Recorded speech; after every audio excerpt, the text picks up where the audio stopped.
इस वीडियो में बच्चों हम लोग तन विलयनों के लिए वांछित समीकरण और क्वथनांक उन्नयन का अध्ययन करेंगे। तन विलयनों के लिए वांछित समीकरण,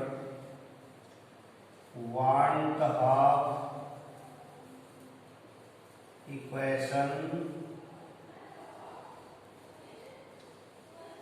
और डाइल्यूट सॉल्यूशंस।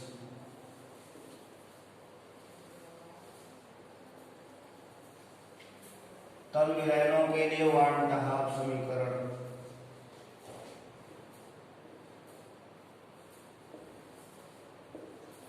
तन विलयनों के लिए वांछित समीकरण।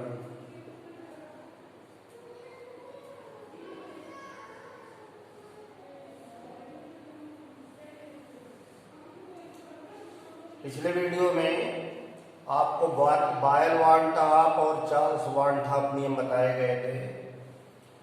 उन्हीं के सहायता से वांछित समीकरण स्थापित किया गया है। वांछित समीकरण की सहायता से विलयनों के परासरण दाब ज्ञात किए जाते हैं, ऑस्मोटिक प्रेशर निकाले जाते हैं। इस समीकरण का निगमन करने के लिए बायल वांछित समीकरण से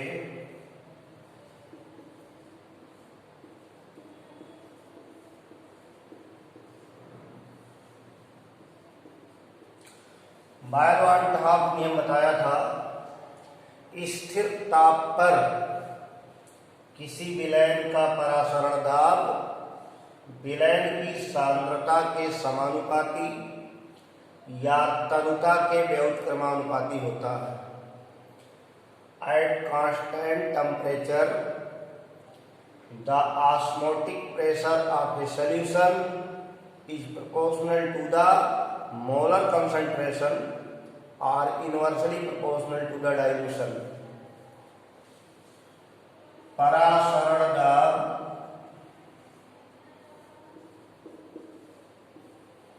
P proportional to C at constant temperature। ताप को स्थिर कर दिया गया है, या P equal to Kc where C equal to molar concentration, जिसको मोलरता कहते हैं, मोलर सांद्रता है। यदि विलयन की तनुता डाइल्यूशन V है तो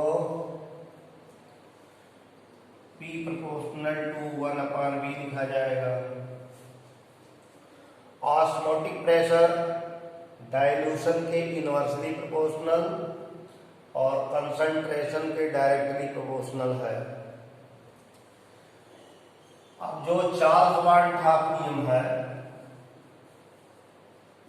चार्ल्स वांछित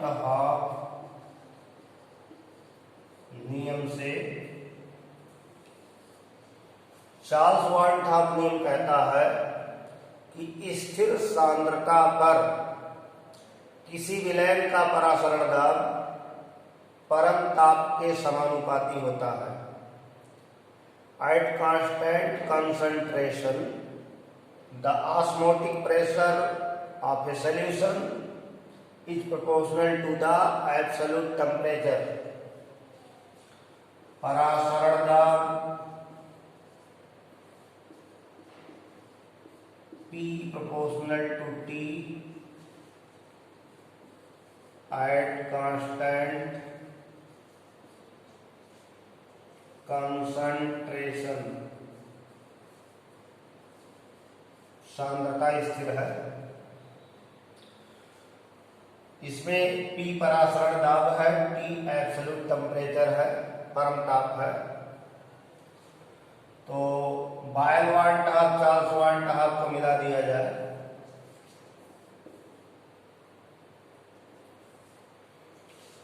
समीकरण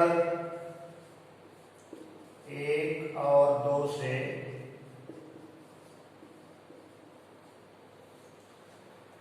P proportional to T by B, जहां T परम ताप है और P को डाइल्यूशन या तनुता कहते हैं,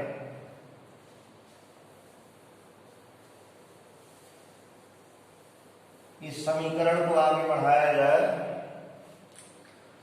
या परासरण दाब P equal to constant R T by B, या PV इक्वल टू RT। ये जैसे आदर्श गैस समीकरण है वैसे समीकरण है। For 1 mole of solute, 1 mole विधेय के लिए PV equal to RT। R को सॉल्यूशन कांस्टेंट या विलयन नियतांक कहते हैं, और T परम ताप है, P परासरण दाब और V डाइल्यूशन या विलयन का आयतन। हर n मोल ऑफ सॉल्यूट विलय के n मोल के लिए PV इक्वल टू nRT।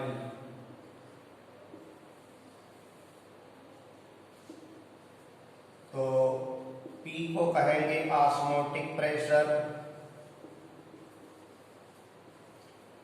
परासरण दाब, V वॉल्यूम ऑफ सॉल्यूशन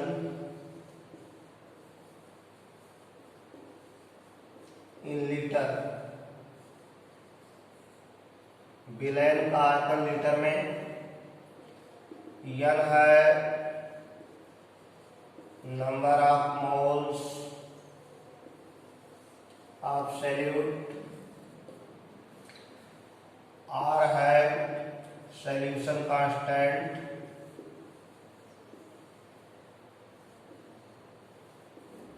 और T है एब्सोल्यूट टेम्परेचर, परम ताप है। तो इस समीकरण की सहायता से किसी विलयन का परासरण दाब निकाला जा सकता है। यह विलयन, ये जो समीकरण है, ये ऐसे विलयनों पर लागू होता है जो विद्युत अनपघट्यों से नॉन इलेक्ट्रोलाइट्स, विद्युत अनपघट्यों से निर्मित हो। विद्युत अनपघट्य का तात्पर्य है जो विलयन में आयनिक ना हो, जो विलयन में टूटकर आयन नहीं रहते। जितने मोल डिजॉल्व किए गए, घोले गए, उतने मोल कणों की संख्या विलयन में बनी है और कोई आयनन नहीं हो रहा है, यानी विलयन में कोई वियोजन नहीं हो रहा है। जो वियोजित नहीं होते उनको नॉन इलेक्ट्रोलाइट कहते हैं। जैसे यूरिया है NH2CO NH2, glucose C6H12O6, sucrose C12H22O11, ये नॉन इलेक्ट्रोलाइट है, विद्युत अनपघट्य है। तो ये जो वाट ताप समीकरण है, ये विद्युत अनपघट्यों के तन विलयनों पर लागू होता है। विद्युत अनपघट्य नॉन इलेक्ट्रोलाइट के तन विलयनों पर लागू होता है। विद्युत जो अपघट्य कहे जाते हैं, जो इलेक्ट्रोलाइट कहे जाते हैं, उन पर लागू नहीं होता। जैसे NaCl है, K2SO4, Na2SO4, ये सब इलेक्ट्रोलाइट है। अगर इनका 1 मोल डिजॉल्व किया जाए तो ये आयनाइज होकर सोडियम आयन और क्लोराइड आयन देगा। पोटेशियम सल्फेट है, पोटेशियम आयन और सल्फेट आयन देगा। सोडियम सल्फेट है, सोडियम आयन और सल्फेट आयन देगा। तो जब किसी विद्युत अपघट्ट को विलयन में घोला जाता है तो आयनन हो जाता है। आयनन हो जाने से विलयन में कणों की संख्या बढ़ जाती है। विलयन में उपस्थित प्रत्येक आयन एक स्वतंत्र अणु की भांति व्यवहार करता है और विलयन के अणुसंख्य गुणों को निर्धारित करता है। तो परासरण दाब एक अणुसंख्य गुण है, एक कोलिगेटिव प्रॉपर्टी है जो विलयन में उपस्थित विलीय के मोल प्रभाजों पर निर्भर करती है। इसलिए वांट हाफ समीकरण विद्युत अपघट्टों के विलयनों पर अपने सामान्य रूप में लागू नहीं होता। अगर विद्युत अपघट्टों के विलयनों के परासरण दाब ज्ञात करने हो तो एक फैक्टर जिसे वांट हाफ गुणक कहते हैं उसको समीकरण में शामिल करना होगा, तब आप ऐसे विलयनों के परासरण दाब निकाल पाएंगे। अथवा ऐसे पदार्थ जो विलयन में संगुणित हो जाते हों, जुड़ जाते हों, जैसे बेंजोइक एसिड है, बेंजीन में घोली जाए तो डाइमेरिक हो जाती है। 2 बेंजोइक एसिड के अणु मिलकर के एक हो जाते हैं, डाइमर बना लेते हैं, उसे संगुणन कहते हैं। तो संगुणन या वियोजन अगर विलयन में होता है तो वांट हाफ समीकरण अपने सामान्य रूप में ऐसे विलयनों पर लागू नहीं होता।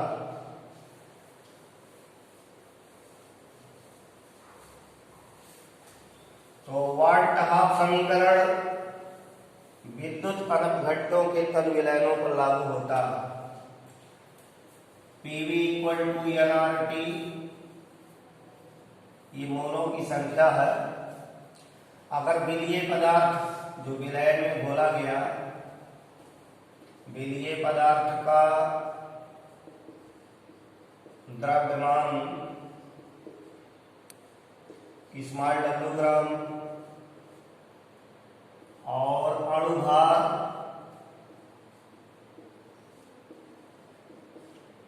या मोलर द्रव्यमान m है,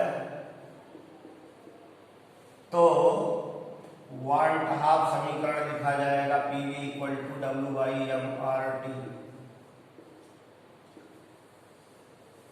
इस समीकरण से विलयनों के परासरण दाब निकाल सकते हैं।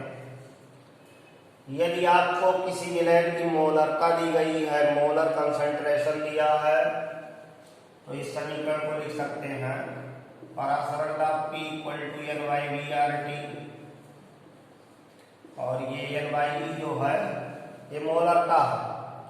मोल number of moles of solute divided by volume of solution in litre. तो इसको आप लिख सकते हैं P = CRT। तो ये सभी समीकरण एक दूसरे के विभिन्न रूप हैं, ये कई हैं मूल रूप से। इन सबसे आप विद्युत अपघट्टों के विलयनों का परासरण दाब निकाल सकते हैं, ऑस्मोटिक प्रेशर ज्ञात कर सकते हैं। अगर कहीं संगुणन या वियोजन हो रहा है, संगुणन जुड़ना, एसोसिएशन, जैसे बताया कि बेंजोइक एसिड है, इसको बेंजीन में डिजॉल्व किया जाए। बेंजोइक एसिड सॉलिड सब्सटेंस है, बेंजीन लिक्विड है, बेंजोइक एसिड को बेंजीन में डिजॉल्व कर दिया जाए तो बेंजोइक एसिड के 2 अणु मिलकर के एक हो जाएंगे। इसको डाइमर कहा जाएगा, द्वितीय अणु कहा जाएगा। तो ये एसोसिएशन है या वियोजन हो रहा हो, डिसोसिएशन हो रहा हो, जैसे किसी साल्ट का सॉल्यूशन है और उसे सॉल्वेंट में डिजॉल्व किया गया तो आयन बना लिया, टूट गया, आयनों में बदल गया, कणों की संख्या बढ़ गई। ऐसे परिस्थिति में परासरण दाब P इक्वल टू ICRT, जहां I 1/2 गुणक या गुणांक कहलाता है। जब कोई पदार्थ विलयन में टूटेगा, कणों की संख्या बढ़ाएगा, तो 1/2 गुणक का मान 1 से ज्यादा आएगा। वियोजन होने पर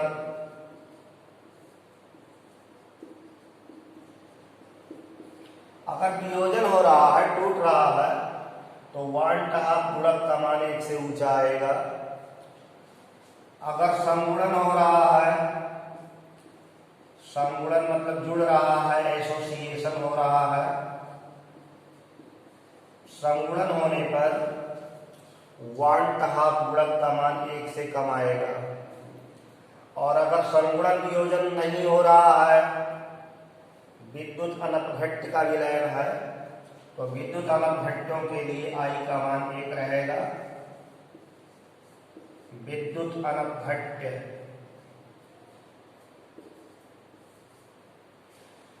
इसीलिए जब 1/2 गुणक जुड़ गया तो स्पष्ट है कि जब I का मान 1 से ऊंचा आएगा, इसका तात्पर्य होगा कि विद्युत अपघट्य विलयनों के जो अणुसंख्य गुण हैं वो अनपघट्यों से ऊंचे होंगे। जिन विलयनों में वियोजन हो रहा है, कणों की संख्या बढ़ रही है, उनके जो कोलिगेटिव प्रॉपर्टीज हैं वो ऊंचे होंगे in comparison non electrolytic solution, विद्युत अनपघट्यों के विलयनों की तुलना में। क्योंकि वियोजन होने पर कणों की संख्या बढ़ जाती है और जो गुण कणों की संख्या पर निर्भर करते हैं वो अब सामान्य रूप से ऊंचे हो जाते हैं। इसी प्रकार संगुणन अगर हुआ तो I का मान 1 से कम होगा। ऐसे में संगुणन की स्थिति में जो अणुसंख्य गुण हैं वो विलयन के घट जाएंगे, नीचे हो जाएंगे। तो 1/2 समीकरण का उपयोग करके विलयनों के परासरण दाब की गणना की जाती है।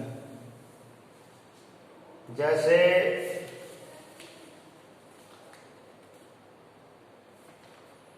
एक न्यूमेरिकल है 0.5% ग्लूकोज विलयन। ग्लूकोज का सॉल्यूशन है जिसकी सांद्रता 0.5% दी गई है, का परासरण दाब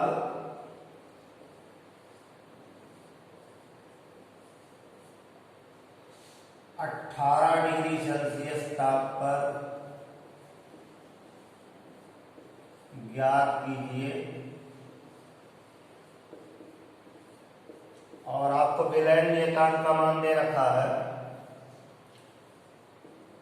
0.082 लीटर वायुमंडल पर केल्विन पर मोल। और नियतांक है, यूनिट के अनुसार इसके मान अलग अलग रहेंगे, लेकिन नियत मान कांस्टेंट वैल्यू होगी। लीटर वायुमंडल पर केल्विन पर मोल में 0.082 रहेगी। तो गणना ऐसे करेंगे, दिया है ये जो प्रतिशत सॉल्यूशन है 0.5% ग्लूकोज विलयन, इसका आप लगाएंगे 0.5 ग्राम ग्लूकोज घुला है 100 मिलीलीटर विलयन में, यानी भार बटे आयतन, ये W/V वाला जो कॉन्सेप्ट है, विलयन के मिलीलीटर में जितने ग्राम घुले हैं, तो प्रतिशत का मतलब 100 मिलीलीटर में, और 0.5 ग्राम घुला है। तो ग्लूकोज का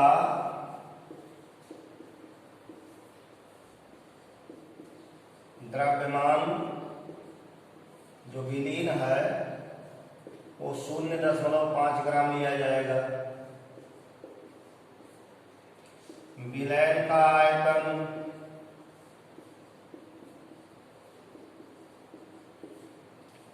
V बराबर 100 मिलीलीटर। ताप दिया है 18 डिग्री सेल्सियस दिया है, इसको केल्विन बना देंगे 273 जोड़ करके। 8 3 11 7 1 8 1 9 291 केल्विन हो गया। और R की वैल्यू दी गई है 0.082 लीटर वायुमंडल पर केल्विन पर मोल। अब समीकरण लगाएंगे। 1/2 समीकरण से PV इक्वल टू W/MRT। परासरण दाब बताना है। यहाँ विलयन का आयतन लीटर में लेना है। 100 मिलीलीटर है तो मिलीलीटर को लीटर बनाने में 1000 से भाग देंगे। 0.5 ग्राम ग्लूकोज घोला गया और ग्लूकोज का अणुभार 180 है। C6H12O6 का जो अणुभार आएगा 180 आएगा। R का मान 0.082 और T का मान 291। यहां से निकाल देंगे P इक्वल टू परासरण दाब P बराबर, ये 10 ऊपर कर दिया जाए तो 10 गुणे 0.5 गुणे 0.082 गुणे 291 बटे 180। ये इससे काट दीजिए।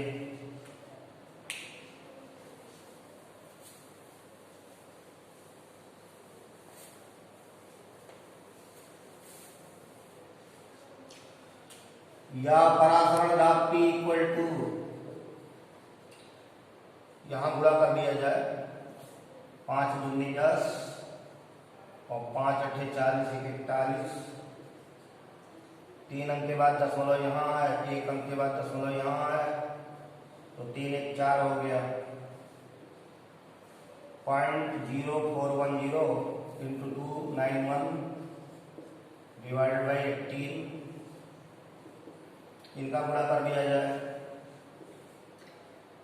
291 को 41 से गुणा करेंगे तो 291 और 4 1 4 4 9 36 के 6 3 4 दूनी 8 3 11 1 9 4 13 के 3 1 6 2 8 1 9 11 931। 1 2 3 अंक के बाद दशमलव लगा देंगे। 11.931। इसको 18 से डिवाइड कर दिया जाए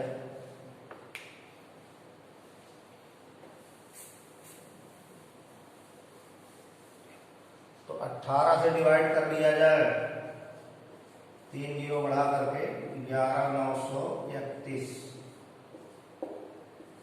2 2 4 2 6 2 2 4 1 5। 18 95 18 छक्के 108। 6 8 48 के 8 4 6 तक 6 4 10 0 1 3 9 में से 8 गया 1 1। फिर 6 बार जाएगा बराबर 0.66 वायुमंडल आएगा। तो इस तरह परासरण दाब की गणना आप कर सकते हैं 1/2 समीकरण की सहायता से। बच्चों, इस वीडियो में हम लोगों ने परासरण दाब ज्ञात करने तक का अध्ययन किए। शेष अगले वीडियो में अध्ययन करेंगे। धन्यवाद।